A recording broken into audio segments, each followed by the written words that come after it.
September 29, 1918, Massachusetts, in the United States of America. Camp Devens.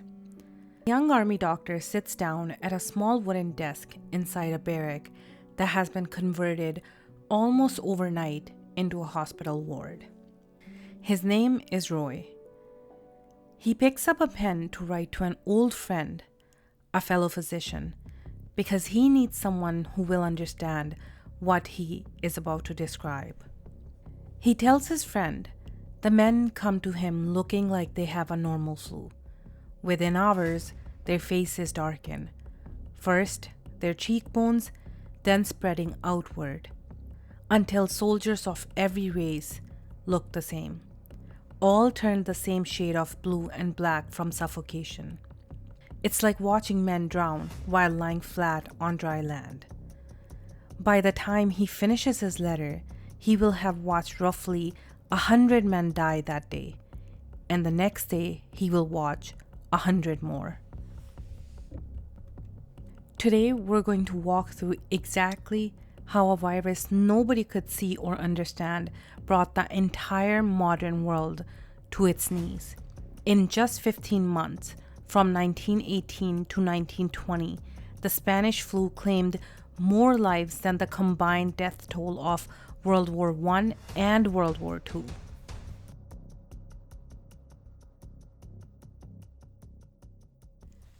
It's the summer of 1918. Most of the major powers in the world, including Britain, France, Germany, and the United States, are locked in the final but brutal year of World War I. Every one of those governments is running strict wartime press censorship.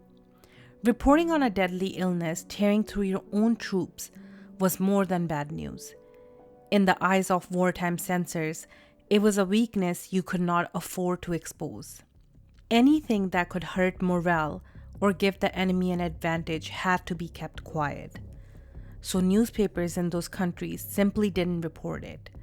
Soldiers were dying left and right of a mysterious grip, and the public back home had no idea.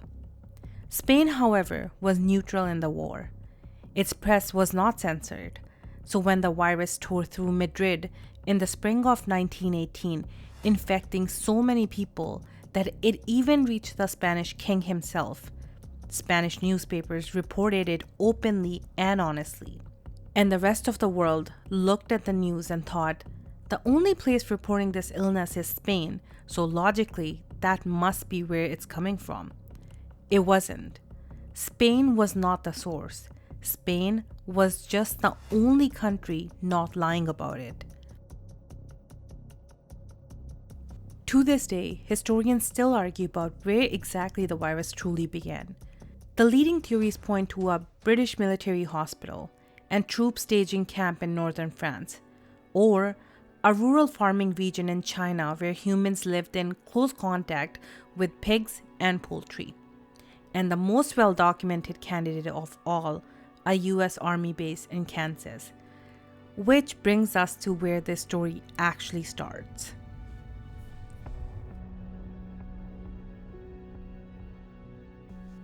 Patient 0, maybe.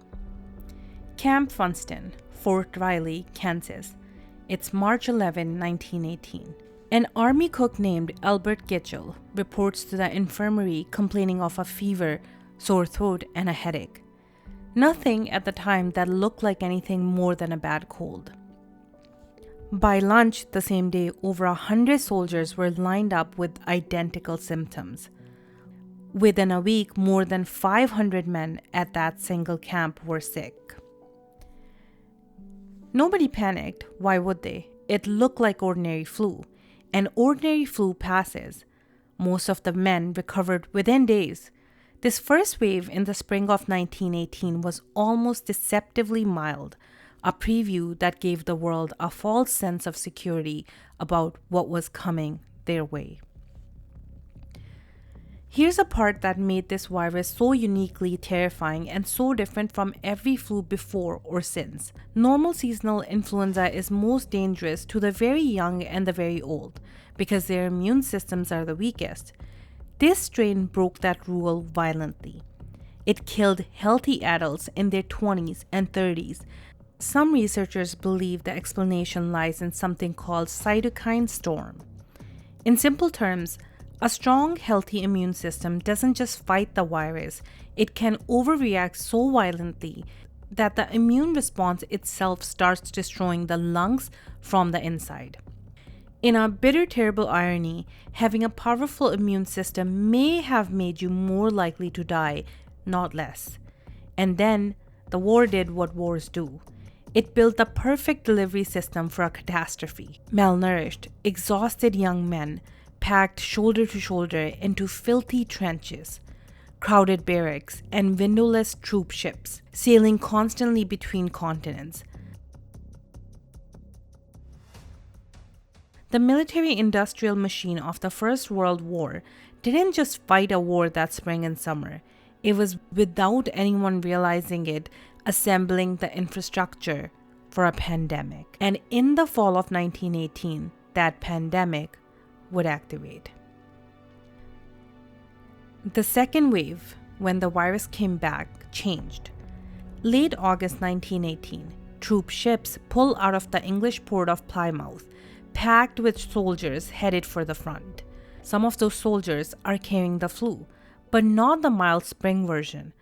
Somewhere between March and August, the virus had mutated, and this new version was an absolute monster.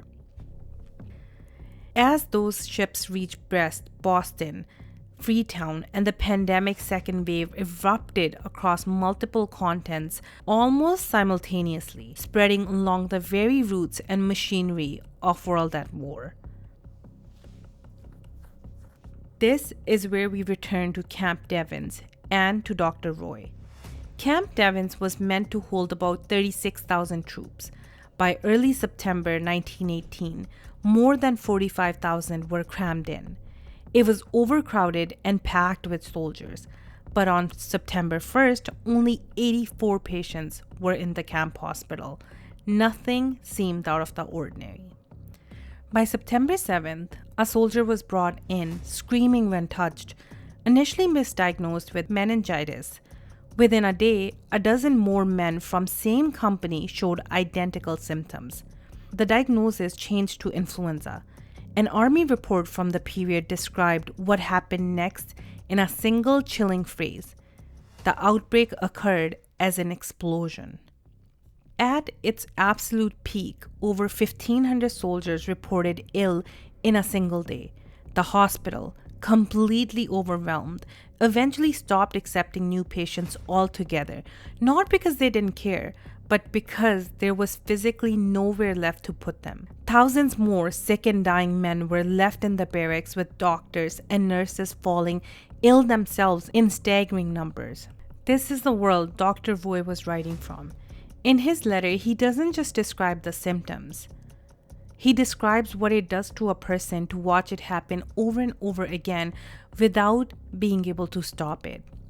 His letter sat forgotten in a trunk in Detroit for over 60 years before it was rediscovered and published in a medical journal in 1979, not as history, but as a warning to future doctors about what an uncontained pandemic actually looks like from the inside. The parade that killed thousands of people. If Camp Devens shows you what the virus did to a body, Philadelphia shows you what happens when human decision-making fails at exactly the wrong moment. By mid-September 1918, the flu was already tearing through military installations in and around Philadelphia. The city's public health director, a man named Wilmer Crunson, told the public not to worry. These were just soldiers with a routine seasonal flu, he said, and it would be contained. When the first civilian case appeared on September 21st, his official medical advice to Philadelphians was to stay warm and keep their feet dry. Physicians and infectious disease experts warned him directly. They begged him to cancel one specific event scheduled for September 28th, a massive Liberty Loan Parade meant to rally public support and public money for the war effort. Doctors pleaded with newspaper editors to run stories warning the public about the danger of the crowd. The editors refused. Cruzin did not cancel the parade.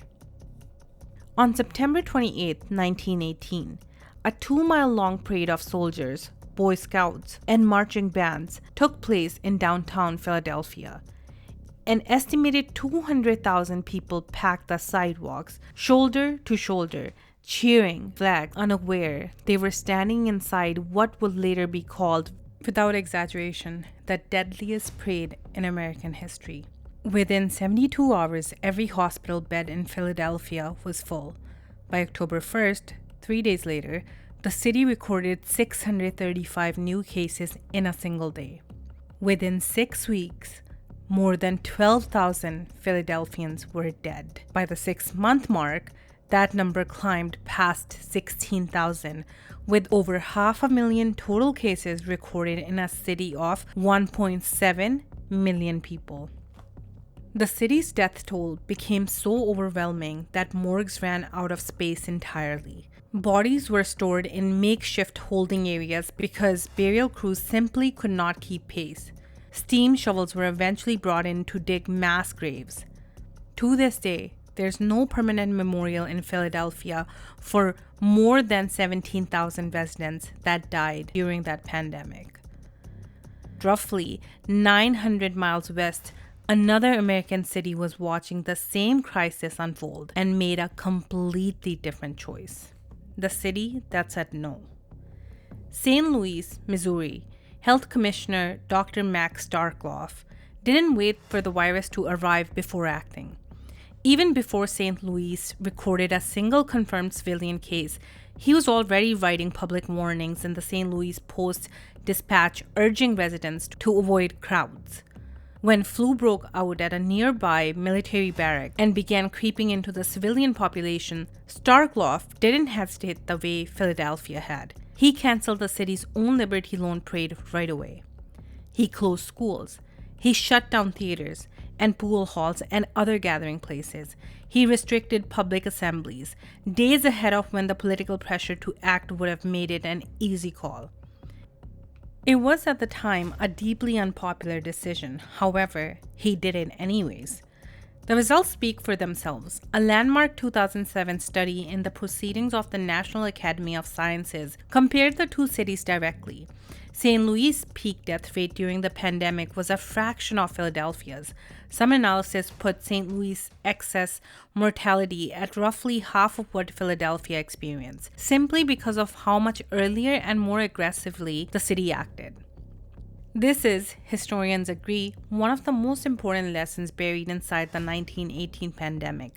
The virus itself was identical everywhere. What determined how many people lived or died city by city wasn't luck. It was leadership, timing, and the willingness to make an unpopular decision before the crisis made it an obvious one. A century later, during COVID-19, public health officials would study Philadelphia and St. Louis side by side using the exact same comparison to make the exact same argument to a public that had somehow forgotten this lesson and that had already been learned once before. A world without weapons. There was no vaccine in 1918. There was no antiviral drugs. There wasn't even a clear scientific understanding that this disease was caused by a virus at all. The field of virology was still in its infancy, and doctors were, in a very real sense, fighting an enemy they couldn't see, name, or fully explain. By the time the pandemic finally burned itself out in 1920, it had swept the globe in 3 distinct waves: a mild spring wave, the catastrophic fall wave, and a third wave that winter, less deadly than the second, but still far more severe than any ordinary flu season. It reached almost everywhere on Earth: crowded European cities, remote Pacific islands, and even isolated Arctic settlements. Estimates suggest roughly 500 million people were infected, about a third of the entire population of the planet at that time. Death tolls estimates vary depending on the source, ranging anywhere from 20 million on the conservative end up to as high as 100 million, with the U.S. Centers for Disease Control most commonly citing at least 50 million deaths worldwide. In the United States alone, an estimated 675,000 people died. More American lives were lost than in every 20th century American war combined.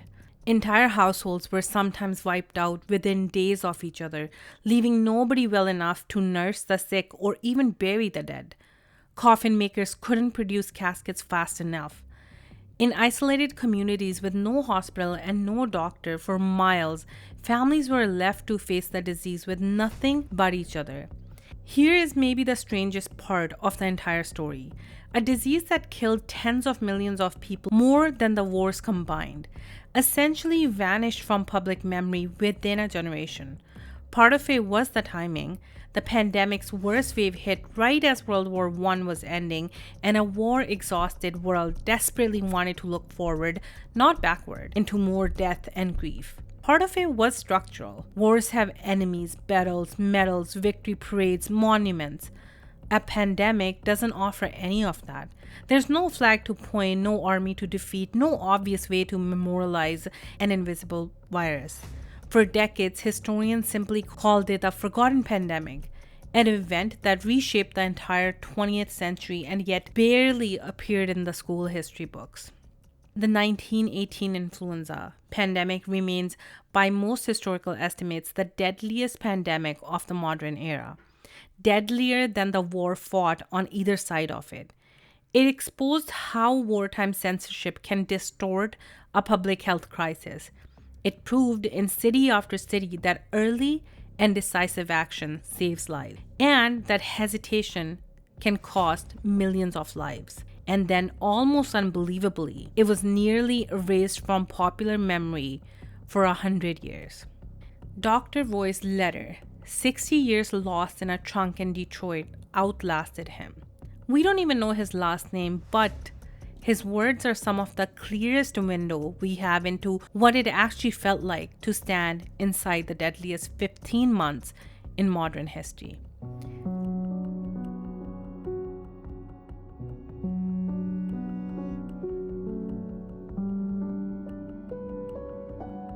Ladies and gentlemen, this video was about the Spanish flu that took place from 1918 to 1920. If you have any comments or any feedback, please leave me a comment below and I will reply to you as soon as possible. Thank you so much for watching. This is one more story to go.